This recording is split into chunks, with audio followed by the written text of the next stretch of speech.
ഇന്ന് നമ്മളൊരു ചാമ്പയ്ക്കയുടെ വിശേഷവുമായി കേട്ടോ വന്നിരിക്കുന്നത്. പണ്ട് നമ്മൾ ചെറുപ്പകാലത്തൊക്കെ സ്കൂളിൽ വിട്ട് വരുന്ന വഴി ചാമ്പയ്ക്കയും കൊയ്യക്കയും മാങ്ങയൊക്കെ ആയിട്ട് പറിച്ച് കഴിച്ച് തമാശകളൊക്കെ പറഞ്ഞിട്ട് വരുള്ളേ. ഇതാ കണ്ടില്ലേ, നമ്മുടെ വീടിൻ്റെ തൊട്ടടുത്തുള്ള കുട്ടിയച്ഛൻ്റെ വീട്ടിലെ ചാമ്പയ്ക്ക മരാട്ടോ. പണ്ടത്തെ പോലെ ആർക്കും ചാമ്പയ്ക്കൊന്നും ഇപ്പം അധികം വേണ്ട. ഇതിലാണെങ്കിൽ കുഞ്ഞു മരാണ് ഒത്തിരി ചാമ്പയ്ക്ക ഉണ്ടായിട്ടുണ്ട് കേട്ടോ.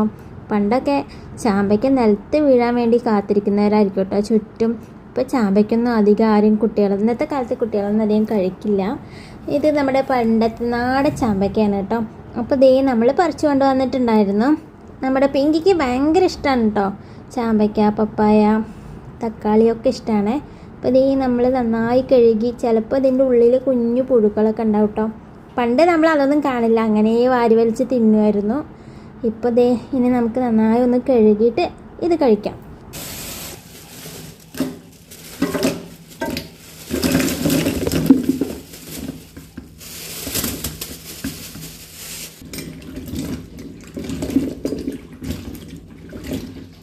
ചാമ്പയ്ക്ക് കഴുകാൻ വേണ്ടിയിട്ട് കാത്തിരിക്കുകയാണ്, എന്നിട്ട് വേണം അവൾക്ക് കഴിക്കാൻ. അമ്മ ചാമ്പയ്ക്ക് കുറേ കിട്ടിയിട്ടുണ്ടല്ലോ.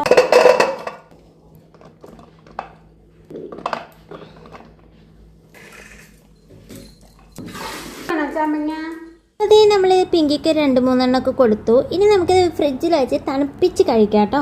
അപ്പോൾ ഇന്നത്തെ വീഡിയോ ഇത്രയേ ഉള്ളൂ. നമ്മുടെ വീഡിയോ ഇഷ്ടമായാൽ ലൈക്ക് ചെയ്യാനും ഷെയർ ചെയ്യാനും സബ്സ്ക്രൈബ് ചെയ്യാനും മറക്കല്ലേ കേട്ടോ.